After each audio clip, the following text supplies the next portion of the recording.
Ow, that's hot. All right, so it's a Saturday night. I've got my tea. I've got my cool Japanese book, and I'm sitting down in my nice recliner to rest. And I have to force myself to rest because I hate resting. I want to work and write and edit some more, and I just have to force myself to rest when it comes to a Saturday night. But here's the thing about rest. The Bible talks about rest a lot, but we never do. The Bible talks just a little about heaven and hell, and Christians, we talk about it all the time. This episode is about having brunch with a rabbi. I wanted to talk to a rabbi, a Jew, the people who take resting seriously, and I wanted to see if they obsess about the afterlife as much as us Christians do. Spoiler alert, they don't. The Bible talks a lot about this life.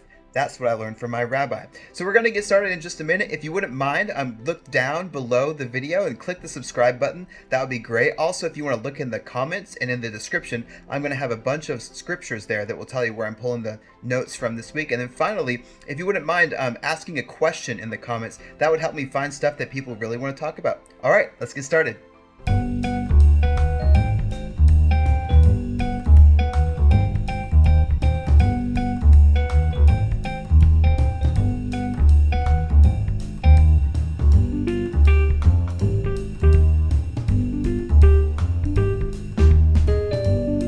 Important ethical dilemma.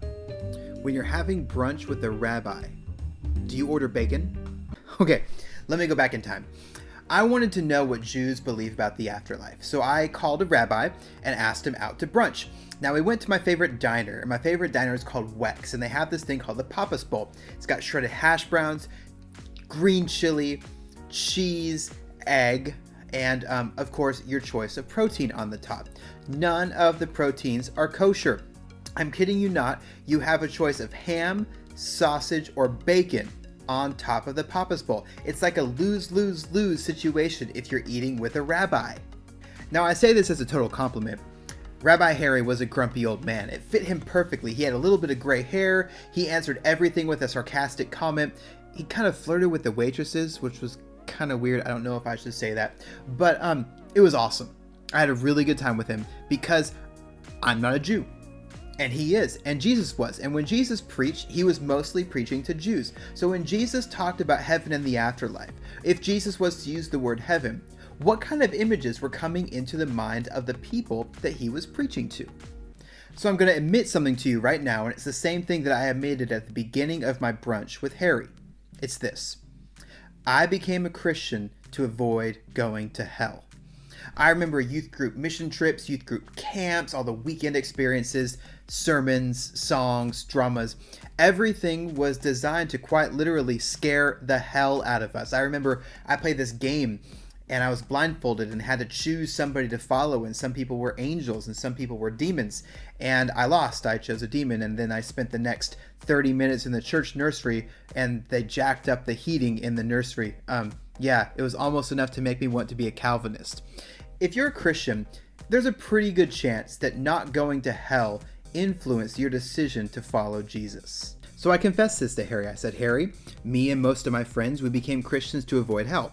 The people at your synagogue, why are they Jewish? What would they say is the reason that they believe? And because he's a wise old man, he took a minute, he looked around, he probably drank a cup of his real undecaf coffee, and he had a straight, simple answer. And I'll never forget what he said. Judaism is a religion that's mostly concerned with what's happening on the earth that God has given us. We can't be certain about what happens after we die, but we can be certain that there's a plan. Judaism isn't as concerned with the next world as much as the one that we are currently living in. Then Harry summed it up perfectly. God spent more time talking about this life than the next. Wow. That's so cool. That's so simple, but it's also so true. All he was doing was quoting Exodus, and he was quoting a verse that Jesus quotes in Matthew 22. But about the resurrection of the dead, have you not read what God said to you? I am the God of Abraham, the God of Isaac, and the God of Jacob. He is not the God of the dead, but of the living. A lot of people ask me, Patrick, what's your favorite Bible verse? I want to tell you right now, just so I can impress you with my level of spirituality, because I've got this thing down word for word. Here we go. Then Jesus, looked at the crowd. He had compassion. And he said, "Truly I tell you, the second after you die, you will be transported to..." No, sorry. The Bible does a terrible job giving us details about the afterlife. Look at some of the phrases that the Bible uses. A lot of people were gathered to their people. A colorful phrase, dust returning to dust. Place of silence, the dark place, the grave or the pit. We have paradise, fell asleep, returned to the earth. Somebody was just taken to silence. One person said that he would be taken to be with Christ. And then we also have the afterlife being described as a valley.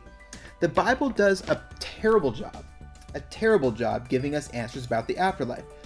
This is an iPad, not a Bible, but it's the same thing. The Bible does a great job of telling us about God, of telling us about God's love, of telling us who to love and how to love. The Israelites, the people who have followed God longer than any group in history, they were never told what the afterlife would be like.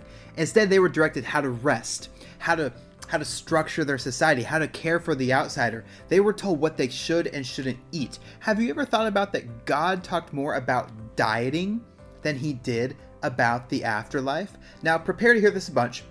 Rabbi Harry was right.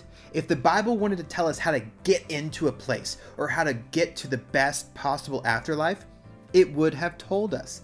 Instead, the Bible is a collection of histories and oral histories and letters and pieces of wisdom and poetry and prophecy that describe God's love for mankind. And then in the Bible, we see over and over again what people do in this life as a response to that love. Harry was right. God talks more about this life than the next. Now, as a Christian, I believe that they are intertwined. But we need to look at our entire life as if this life matters just as much as the next one. Thank you so much for watching this episode. I'll be talking for the next couple weeks about what I learned from Rabbi Harry. Not all of it will have to do with bacon, but if you ever go to Albuquerque, go to Weck's. It's amazing. Get the Papa's Bowl with bacon on top, green chili, of course. If you die before next week, then I really hope you take that advice literally and go to Weck's now because it'll change your life.